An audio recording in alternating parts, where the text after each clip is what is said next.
आप सभी माताओं और बहनों को हमारी ओर से जितिया व्रत की हार्दिक शुभकामनाएं। आज के इस वीडियो में हम सुनेंगे जितिया व्रत से जुड़ी हुई संपूर्ण व्रत कथा। जितिया व्रत को खास संतान के लिए किया जाता है। मान्यता है कि इस व्रत का पालन करने से संतान दीर्घायु होती है, साथ ही संतान तेजस्वी और मेधावी बनती है।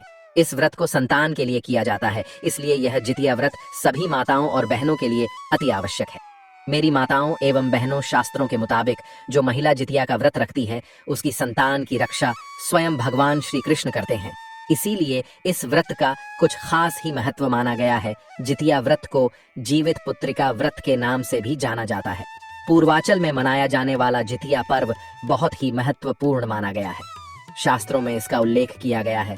हिंदू धर्म की एक महान पौराणिक कथा के अनुसार जब महाभारत के युद्ध के दौरान अश्वत्थामा ने अभिमन्यु की पत्नी उत्तरा के गर्भ में पल रही संतान को मार दिया था, तब भगवान श्री कृष्ण ने अपनी शक्तियों से एक बार फिर से उसे जीवित कर दिया था। जन्म के बाद इस पुत्र का नाम जीवित पुत्रिका रखा गया।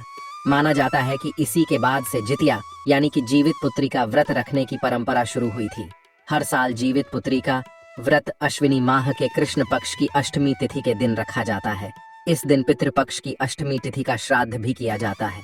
इस व्रत में भगवान श्री गणेश, माता पार्वती और शिव जी की पूजा की जाती है। वैसे तो इस व्रत की पूजा प्रदोष काल में की जाती है।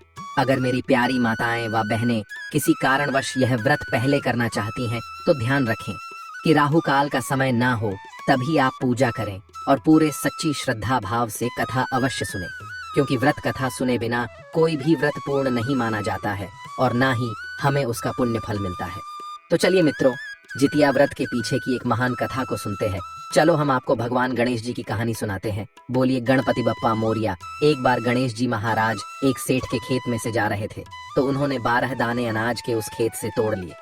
अचानक फिर गणेश जी के मन में ख्याल आया कि मैंने तो सेठ जी के यहाँ चोरी कर ली है, अब मुझे क्या करना चाहिए। अब वह पछतावा करने लगे और सोचने लगे कि मुझसे यह पाप तो हो ही गया है, अब मैं क्या करूं। तो सोचते सोचते गणेश जी ने कहा कि चलो मैं सेठ जी के घर पर 12 साल नौकरी पर रह जाता हूँ, अब इससे मेरे पाप भी कम हो जाएंगे। ये सोचकर गणेश जी ने एक बालक का रूप धारण कर लिया और बालक का रूप धारण करके सेठ जी के घर चले गए। जब वह सेठ के घर पर पहुंचे तो वह सेठ जी से कहने लगे कि मुझे किसी भी काम पर रख लो, मुझे अपना पाप कम करना है। अब सेठ जी को एक छोटे से नौकर की जरूरत भी थी। अब उस सेठ ने बालक रूपी गणेश जी को काम पर रख लिया। एक दिन सेठानी जी राख से हाथ धो रही थी, तभी गणेश जी ने सेठानी जी का हाथ पकड़कर मिट्टी से धुला दिया। अब उस बालक की ऐसी उदंडता देखकर सेठानी सेठ जी के पास गई और बोली कि आपने ऐसा कौन सा नौकर रखा है, इसने नौकर होकर मेरा हाथ पकड़ लिया। अब उस सेठ ने गणेश जी को अपने पास में बुलाया और अपने पास बुलाकर सेठ जी ने कहा कि क्यों भाई, तूने ऐसा क्यों किया, तुमने सेठानी का हाथ क्यों पकड़ा। तब गणेश जी ने कहा कि मैंने तो उन्हें एक सीख की बात बताई है कि राख से हाथ धोने से घर की लक्ष्मी नाराज होकर चली जाती है और मिट्टी से हाथ धोया जाए तो माता लक्ष्मी लौटकर घर वापस आती है। अब तो सेठ जी ने कहा कि यह बालक तो सच कह रहा है, इसकी बातों में तो सच्चाई है। अब ऐसा करते करते कई दिन बीत गए। थोड़े दिनों बाद कुंभ का मेला आया। सेठ जी ने कहा कि मुझे तो टाइम नहीं है, गणेश तू सेठानी को कुंभ के मेले में स्नान करवा के ले आओ। अब गणेश जी सेठानी को लेकर कुंभ के मेले में चले गए तो वहां जाकर सेठानी तो किनारे पर बैठकर थोड़ा थोड़ा पानी डालकर नहा रही थी।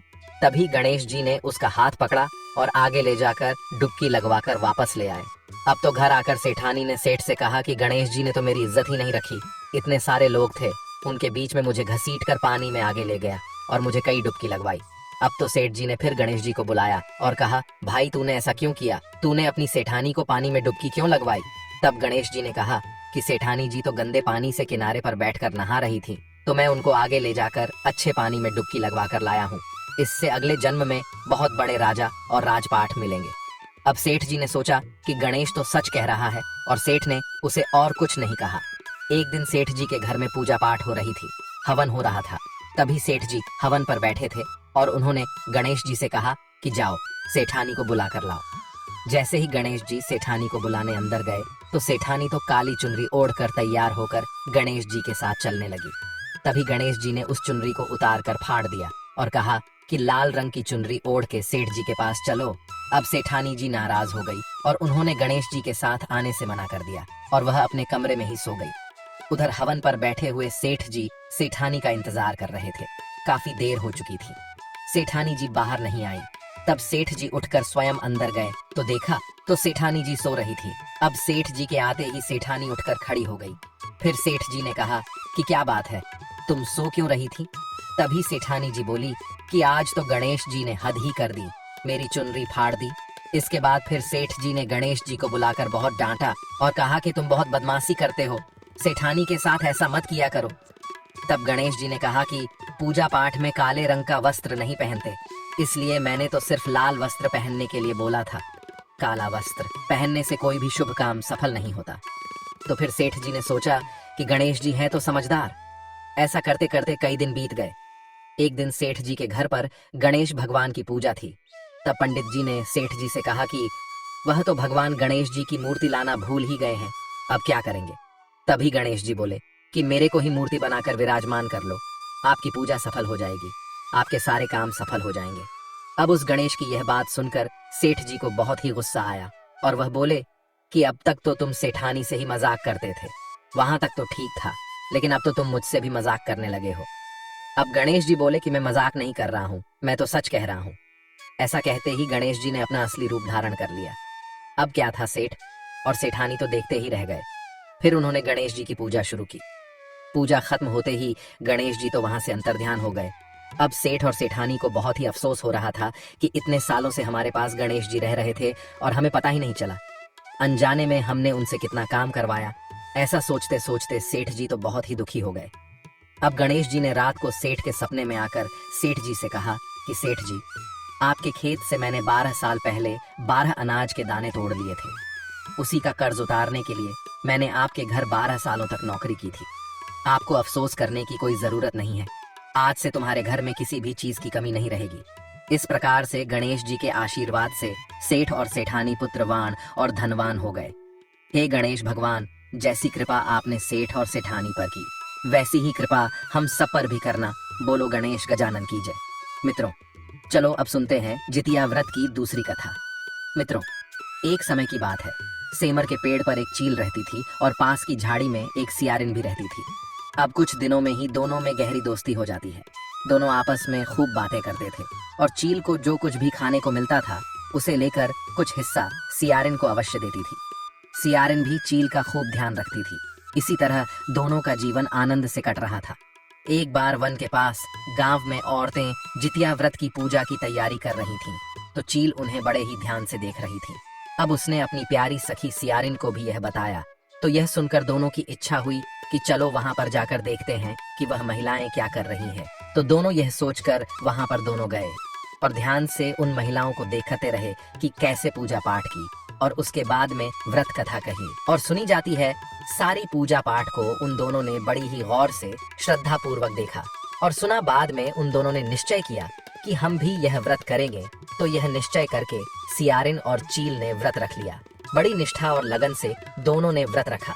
दिन भर भूखे प्यासे मंगल कामना करते हुए सारा दिन गुजर गया, मगर रात होते ही सियारिन को बहुत तेज की भूख लग गई। जब उससे भूख बर्दाश्त नहीं हुई तो वह मांस और हड्डी खाने लगी। जैसे ही वह हड्डी चबा रही थी तो कड़कड़ की आवाज हुई। तो चील ने पूछा कि सियारिन, ये कड़कड़ की आवाज कहाँ से आ रही है? तो सियारिन ने कहा कि बहन, भूख के मारे मेरे पेट में गुड़गुड़ाहट हो रही है। लेकिन चील को पता चल गया कि वह हड्डियां खा रही थी। तब उसने सियारिन को खूब डांटा कि जब व्रत हो नहीं सकता था तो संकल्प क्यों लिया, और अगर व्रत का संकल्प ले लिया था तो एक दिन खाना नहीं खाती तो एक रात में क्या बिगड़ जाता। तो चील की बात सुनकर सियारिन लजा गई और चील से माफी मांगने लगी। अब व्रत तो भंग हो चुका था, माफी मांगने का क्या फायदा। लेकिन चील ने तो रात भर भूखे रहकर अपने व्रत को श्रद्धा पूर्वक पूरा किया और फिर वह पूरी श्रद्धा से हर वर्ष जितिया व्रत को करती थी। दूसरे जन्म में दोनों ने ही मनुष्य रूप में राजकुमारी बनकर एक ही घर में जन्म लिया। सियारिन तो बड़ी बहन बनी और चील उसकी छोटी बहन बनी। समय के साथ दोनों बड़ी हो गई तो सियारिन की शादी एक राजकुमार से हो गई और जो छोटी बहन जो चील थी उसकी शादी राज्य के मंत्री पुत्र से हो गई। अब समय बीतने पर दोनों राजा और मंत्री बने। अब को सियारिन बनी। बड़ी बहन को जब भी बच्चा होता था तो उसकी मृत्यु हो जाती थी और उसकी छोटी बहन को बच्चा होता तो वह बहुत ही हट्टा कट्टा और तंदुरुस्त होता। अब बड़ी बहन बार बार अपने बच्चों को खोने के दुख से बहुत ही दुखी रहने लगी और साथ ही अपनी छोटी बहन से ईर्ष्या भी रखने लगी। एक बार उसने अपनी छोटी बहन के बच्चों के सर कटवाकर एक डिब्बे में बंद कर दिए और बहुत ही खुश हुई कि अब तो मेरे जैसे ही मेरी छोटी बहन भी हो गई है। लेकिन कुछ देर बाद वह क्या देखती है कि थोड़ी ही देर बाद में उसकी छोटी बहन के बच्चे माँ माँ करते हुए दौड़ते हुए आते हैं। तो यह देखकर वह आश्चर्यचकित हो उठती है और जाकर जिस डब्बे में उनके सर काटकर बंद किए थे वह उस डिब्बे को खोलकर देखती है तो आश्चर्यचकित हो उठती है, क्योंकि उस डिब्बों में बहन के बच्चों के सर नहीं बल्कि मिठाई पड़ी थी। अब तो उसने कई बार और उसके बच्चों को मरने के प्रयत्न किए कि उसके बहन के बच्चे मर जाएं, या तो उसके पति को मारने की कोशिश करती, पर वह कभी भी सफल नहीं हुई। समय बीतता गया, वह इस तरह की कोशिश करते करते हार चुकी थी। तो एक दिन उसने देखा कि उसकी छोटी बहन सज-धज कर पूजा की थाली लेकर कहीं जा रही थी। तो उसने पूछा कि बहन, तुम कहाँ जा रही हो? तब उसने बताया कि मेरा आज जितिया का व्रत है। अब अपनी छोटी बहन की बात को सुनकर उसकी बड़ी बहन बोली कि यह व्रत तुम क्यों रखती हो? इस व्रत को रखने से कौन सा फल मिलता है? तब वह बोली कि बहन, इस व्रत को करने से निसंतान को संतान की प्राप्ति होती है और जिनको संतान है उन्हें आरोग्य जीवन और लंबी उम्र का आशीर्वाद मिलता है। भगवान श्री कृष्ण उनके बच्चों की रक्षा करते हैं। इस तरह व्रत का महत्व बताते हुए वह अपनी बड़ी बहन से बोली कि बहन, मैं तो कहती हूँ कि तुम भी जितिया व्रत करो, तुम्हारी गोद अवश्य हरी हो जाएगी।